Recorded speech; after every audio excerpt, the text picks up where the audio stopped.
네, 24시간 돌아가는 우리 크립토 시장에서 여러분들과 함께 투자 전략을 세워보는 시간이죠. 이제는 암호화폐가 대세다. 안녕하세요. 코인랩소디의 진행을 맡은 아나운서 이승희. 장아주입니다. 아, 네, 또 저희 암호화폐 시장 투자자분들도 이 미증시 투자자분들도 국장 하시는 분들도 정말 긴장을 하고 있는 날들이 아닐까 싶은데 또 전쟁이 터졌죠. 네, 중동발 리스크가 또 시장을 많이 혼란스럽게 하고 있습니다. 전쟁은 터졌는데 우리 오늘 승희 앵커님의 미모는 더 터졌다. 이 드립을 하기 위해서 빌드업을 네, 맞습니다. 오늘 또 앵커님 미모가 터졌는데 네, 우리 또 전쟁 이야기를 한번 해 주시면서 간단히 미증시 요약해 주시겠어요? 네, 알겠습니다. 일단 간밤 뉴욕 증시는 중동발 리스크에 좀 출렁이는 모습을 보였습니다. 결국에는 이 이스라엘이 이란의 핵시설 공습이라는 충격파가 시장에 그대로 전해진 건데요. 이 전쟁 확전 우려가 커지면서 주요 지수는 사흘 만에 하락 전환하며 마감했습니다. 이 전쟁은 13일 새벽 이스라엘이 이란의 핵과 어떤 군사 시설을 공습하면서 전면 충돌의 서막이 올랐습니다. 미국 백악관은 상황을 예의주시하고 있다라고 밝혔지만 시장은 이미 원유 공급 차질과 또 국제 정세 불확실성 속에서 출렁거리는 모습을 보였는데요. 이 불확실성 때문에 국제 유가는 하루 만에 7% 넘게 올랐고 금 또한 안전자산 선호가 심화되면서 2개월 만에 최고치를 기록하는 모습도 보였습니다. 이렇게 3대 지수 모두 하락하면서 마감을 했고 또 M7 또한 출렁거리면서 기술주가 특히 좀 타격을 받는 모습이었습니다. 다우지수가 유난히 이번에 많이 하락을 했다더라고요. 네, 맞습니다. S&P 500도 결국에는 6천선을 이탈하는 모습도 보였고요. 기술주가 타격을 받으면서 나스닥 또한 많이 좀 낙폭이 음. 큰 모습입니다. 테슬라만 유일하게 오르고 M7에서는 나머지는 하락하는 모습을 보였고 네. 그래도 기술주에 대한 낙폭이 컸지만 또 반사 이익을 얻는 업종들도 있었습니다. 이 부분에 음. 대해서는 제가 증시를 좀 간략하게 설명해 드린 뒤에 좀 자세히 짚어볼 예정이고요. 이 CPY와 PPI가 발표되면서 관세 영향은 덜 받았다. 그렇기 때문에 물가 안정이 좀 되고 있나 싶었지만 어 결국에는 이 전쟁의 영향도 좀 시장을 많이 타격을 주는 모습이 보였습니다. 그래서 지금 가장 큰 이슈기도 하고 사실 어떻게 보면은 미증시도 이제 조금은 강세가 아니라 회복 국면에 접어들려던 참이었는데 네. 관세 전쟁도 조금은 리스크가 없어지려던 참에 또 중동에서 전쟁이 터졌다. 이게 참 어떻게 보면 투자자들 입장에서는 안타까운 부분이죠. 맞죠. 그럼요. 아 다른 지수도 사실 좀 간밤 발표가 됐다고 합니다. 네. 소비자 심리 지수 또한 발표가 음. 됐는데 앞으로 소비자가 생각했을 때 어떤 물가나 경쟁 그리고 고용이 좀 어떻게 전망하는지를 100이라는 기준으로 좀 나타내는 지표라고 합니다. 60.5라는 지표가 나오면서 시장 예상치를 상회하기는 했지만 사실 이 100이라는 기준으로 생각했을 때는 많이 못 미치는 수준인 거죠. 아직 음. 이 소비자들이 경제를 바라보는 시선이 부정적인가요? 전망이 네, 음. 부정적이고 좀 아직은 경제에 대한 불안감이 존재한다라는 수치로 좀 풀이를 해볼 수 있을 것 같습니다. 사실 코로나 팬데믹 초기 때도 이 소비자 심리 지수가 71.8을 기록했다고 해요. 오. 그거에 비하면은 사실 지금 경제를 바라보는 시선이 아직은 많이 불안하다라는 뜻으로 더 풀이를 해볼 수 있는 거겠죠. 이제 이 전쟁에 대한 본격적인 이슈를 좀 자세히 짚어볼까 합니다. 이렇게 좀 제목을 제목을 네. 지어봤습니다. 전쟁으로 만든 이 수혜주도 분명히 있지만 결국 그 끝은 인플레를 다시 촉발시키지 않을까. 그렇죠. 사실 이 전쟁이라는 리스크가 그냥 전쟁이 나서 미증시가 떨어져 이게 연관이 아니라 이 전쟁으로 인해서 인플레이션이 압박 우려가 된다면 그쵸? 연준의 스탠스가 좀 더 긴장이 될 거고 거기에서 오는 우리가 금리 인하에 있어서 가능성이 좀 더 낮아진다는 거니까 이렇게 연결이 되는 것 같아요. 네, 맞습니다. 아무래도 또 이번 주에 연준의 회의가 또 발표가 되어 있다고 그쵸. 하니까 이 금리 부분에 결정 날이죠. 네, 이 부분에 더 주목을 할 수밖에 없겠죠. 일단 중동발 리스크로 인해서 좀 전에 말씀드렸다시피 기술주는 좀 타격을 입었지만 분명히 수혜를 받은 업종들도 있었습니다. 대부분의 섹터는 하락했지만 방산과 이런 에너지 업종은 좀 강세를 보이는 모습을 보였는데요.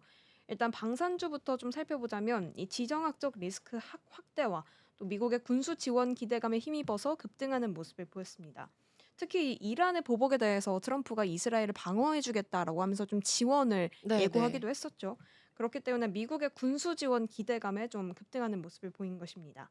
주요 군사업체인 로키드 마틴이나 RTX, 노스롭 그루먼 모두 3% 넘게 상승하면서 마감을 해줬고요. 이 전쟁 가능성이 커질수록 아무래도 무기 수요가 또 높아질 것이라는 기대감이 많이 반영을 한 것이죠.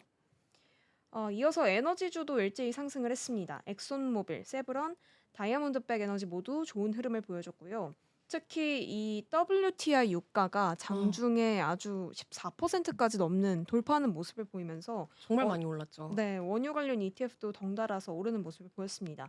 특히 이번 국제 유가 상승폭이 러시아가 우크라이나를 침공했을 때보다 훨씬 더 큰 음 상승폭을 보여줬다고 합니다. 하지만 여기서 좀 주의할 점도 있습니다. 단순히 유가가 올랐다고 해서 네. 사실 뭐 원유주나 이런 에너지주들은 수혜를 입겠죠. 하지만 이거는 단기적으로 봤을 때 좀 이익을 얻는다라고 좀 볼 수 있고 중장기적으로 봤을 때는 좀 다른 측면에서 또 바라볼 수 있다고 합니다. 어떤 면이죠? 일단은 단기 급등을 하면은 일시적인 마진 확대 효과는 볼 수 있겠으나 중장기적으로는 글로벌 수요가 좀 위축되는 영향까지 좀 이어질 수 있다고 사실 합니다. 그게 제일 문제인 거잖아요, 네, 지금. 맞습니다. 일단 유가가 높아지면 아무래도 소비나 산업 활동이 위축되다 보니까 결과적으로는 수익성의 악재로 작용할 수 있는 부분도 장기적으로 끌어갈 수 있다는 것이죠. 심지어 사실 정유사들은 이미 특히 한국 정유사들은 이미 1분기에 좀 부진한 실적을 음. 얻었기 때문에 이 사태와 맞물리게 된다면 2분기에는 대규모 영업 손실이라는 부담까지 좀 생길 수가 있는 부분이죠. 단기적으로는 이익을 얻을 수 있지만요. 그렇죠. 사실 중장기적으로 봤을 때 이 전쟁이라는 게 그렇게 뭐 이익을 보는 수혜주가 길진 않겠죠, 어떻게 네, 보면. 진짜 맞습니다. 뭐 무기 관련주라든지 방산주를 제외하고서는 나머지 대부분의 섹터가 좀 부진한 흐름을 보일 수밖에 없다. 굉장히 짧은 모멘텀인 거죠. 장기적으로 봤을 땐 만약에 전쟁이 길어진다고 하면은 결국에는 소비자나 기업이 다 같이 조금 어려워지는 상황일 테니까요. 그리고 지금 이게 문제가 되는 게 이게 단순히 국지전으로 끝날 것이냐가 아니라 이제 맞습니다. 전면전으로 좀 확대될 가능성이 많다 보니까 이 부분에 있어서 시장에서 공포감이 좀 높아지고 있는 것 같아요. 네, 지금은 일단은 좀 제한적인 충돌에 머무르고 있지만 말씀해 주신 대로 이게 확대됐을 때 아무래도 경제 전반에 굉장히 큰 타격을 많이 주는 것이겠죠. 아, 반대로 좀 많이 하락한 업종도 한번 확인해 보겠습니다. 이 세 번째 사진에 나와 있는 항공주인데요. 음. 아무래도 여행 심리도 위축되고 이 유가가 급등하면서 공급 부족에 대한 우려도 같이 커지다 보니까 이날 미국 증시에서는 델타 항공이나 유나이티드 항공이 모두 하락하는 모습을 보였습니다. 여행사 관련주도 같이 내림세를 보였고요. 이제는 좀 이렇게 좀 전쟁에 있어서 수혜나 혹은 피해를 봤던 업종들도 살펴봤는데 일단은 전문가들은 향후 충돌 전개에 따라서 두 가지 시나리오를 좀 상정하고 있습니다. 뭐죠? 말씀해 주셨듯이 첫 번째는 제한적인 공격선에서 마무리가 될 경우입니다. 음. 지금 어떻게 보면 현 상황에서 마무리가 그냥 되는 선인 거죠. 그게 사실 최악에서 최선의 방법이긴 하죠. 네, 맞습니다. 일단은 뭐 이란이 핵 시설이나 어떤 지도부가 좀 타격을 입긴 했지만 네. 대규모 보복은 자제하고 음.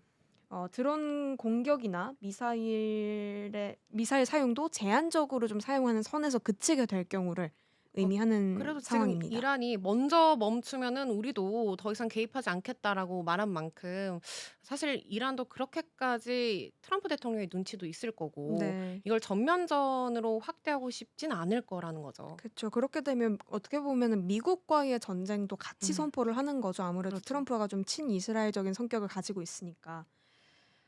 만약에 이런 상황이 지속된다고 할 경우 초기 지금 충격을 받은 상황이죠. 시장은 어떻게 보면. 하지만 빠르게 그래도 안정세를 찾을 것이다라고 좀 바라보고 음. 있다고 합니다. 공급 차질이 크게 발생하지 않는 한 어, 유가도 다시 70달러 선에서 좀 점진적으로 안정될 것으로 보고 있고요. 주식 시장에서도 뭐 지금 현재 에너지나 방산주의 어떤 단기 급등이 일어나고 있는 테마도 네. 단기적으로만 이뤄지고 다시 기술주 중심의 흐름을 되찾을 것이다라고 보고 있습니다. 음. 투자자들은 뭐 이 정도면 그래도 단기적으로는 리스크 관리가 가능하다라고 좀 어. 바라보고 있는 입장이고 오히려 저가 매수의 기회로도 좀 같이 해석할 수 있는 부분이라고 합니다. 일단 단기적으로 지속이 된다면은 일단은 지금과 같이 안전자산을 선호하는 전형적인 흐름이 나타나겠죠. 실제로 공습 다음 날의 미 달러화 지수는 상승세를 보였고 금도 지금 강세를 나타내고 있고 그렇죠. 비트코인은 초기 급락했다가 일부 만회하면서 좀 혼조세를 보였습니다. 충독이 제한적일 것이다라고 좀 판단하는 입장들이 많았기 때문에 매도 후에 일부적으로 매수에 나선 것이죠. 그래서 요약하자면 충돌이 국지전 수준에 머무르게 된다면 시장은 일시 조정한 후에 다시 회복세를 거치게 될 것이다라는 입장이 조금 지배적이라고 합니다.